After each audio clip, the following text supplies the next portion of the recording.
Bueno, o motivo da concentración é evidente porque neste momento estáse a debater nas Cortes Españolas pois o que é o decreto lei polo cal, por primeira vez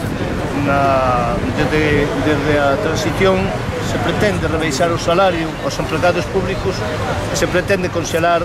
as pensións e se pretende levar a cabo unha serie de medidas totalmente regresivas, unhas medidas totalmente injustas, medidas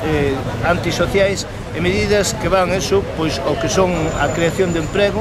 medidas que van a supor maior recesión aínda, medidas que non supoñen ni moito menos ningún cambio estrutural, ningún ataque ás causas de que nos levou esta crise, tamén medidas que non supoñen poñer en tela de xuicio pois as grandes gañancias, os mercados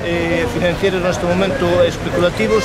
medidas que, sen lugar a dúbidas, van neste momento contra os empregados públicos, moitos deles que non chegan ni siquiera aos 1.000 euros, empregados públicos, moitos deles que teñen o traballo eventual, empregados públicos que realizan distintas funcións, empregados públicos son sumamente necesarios para termos uns servicios públicos que realmente teñen un mínimo calidade e presten pois todo tipo de servicios, tanto sociais como educativos e sanitarios, e, por lo tanto, non podemos permitir baixo ningún concepto que estas medidas vayan adiante, porque, entre outras cousas, pretenden ser un pouco o punto de iceberg de medidas aínda máis regresivas dunha reforma laboral que pretenden aínda abaratar máis o despido, dunha reforma laboral que pretenden liquidar a negociación colectiva, dunha reforma laboral que, ao fin e ao cabo, van a pagar e precarizar a clase traballadora. Esta situación non promoveu a clase traballadora. A clase traballadora é a que sufre as consecuencias desta crise, esta crise que é unha crise avalada e causante dunhas políticas neoliberais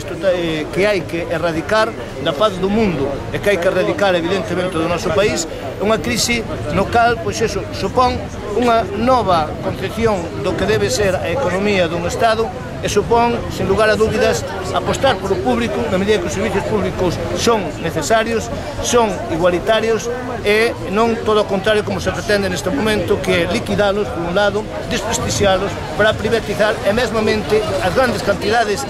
polas cales se lle dou a banca a especulativa neste momento ni siquiera están tendo repercusións importantes en crear emprego, en crear economía productiva e, por lo tanto,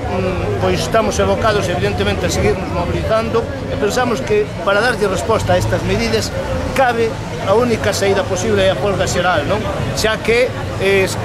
temos que ter en conta que necesitamos outra política fiscal progresiva, que necesitamos evidentemente que os ricos, os máis poderosos, os propios mercados teñen que evidentemente ter un control, ten que haber un reparto máis retributivo, máis xusto no que ten que ver coa riqueza de calquer Estado. Por lo tanto, nós, como CIGA, hoxe estamos aquí concentrados en contra das medidas que se están a debater neste momento nas Cortes Españolas. Estamos aquí co obxectivo claro de ir a unha folga xeral para paralizar pois todas estas propostas, todas estas medidas que que van no conxunto en contra da clase traballadora e das clases sociais máis desfavorecidas de Galiza. E a veroña sindical para esta folga xeral? Bueno, nós evidentemente hai tempo que se fixemos esta proposta a Comisión e ao CT, esperemos que non asuman, que non continúen nesas negociacións, nese pacto, nesas mesas para o diálogo que son totalmente aldraxantes, na medida que todas as reformas laborais que se fixeron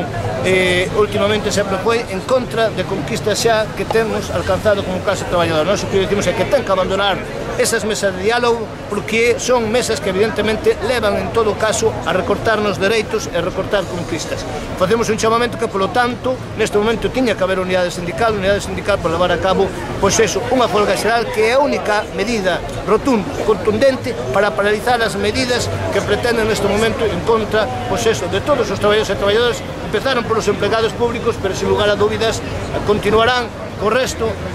das clases sociais máis desfavorecidas, concretamente do conxunto da clase traballadora. Pero dende a CIGA ofreceredes esa porta aberta, digamos? Non, evidentemente, non é que temos a porta aberta, é que temos feita esa proposta de que aquí somente cabe unha resposta do conxunto da sociedade a estas medidas. Esta resposta da sociedade ao conxunto das medidas que está neste momento emprendendo o goberno é que moito nos tememos que se non somos capaces de artellar unha mobilizacións fortes, pois que continuarán nese camiño de cargar sobre as costas dos traballadores e traballadoras unha crise que evidentemente levounos exclusivamente os poderosos, exclusivamente aqueles que non teñen escrúpulos ninguns, levounos un sistema económico que é antihumano, un sistema económico que evidentemente pretende, por outro lado, ser que os gobernos tean a súa disposición, pretende que a soberanía se poña en tela de xuicio e pretende, ao fin e ao cabo, que non estemos, ni moito menos, nun estado soberano, nunha democracia, xa que están intentando impor realmente as súas normas. Aí está o Fondo Monetario Internacional, que acaba de avanzar cales eran as liñas polas cales tiña que emprender a política económica o goberno español, que nós, baixo ningún concepto, estamos dispostos a que se leven a cabo.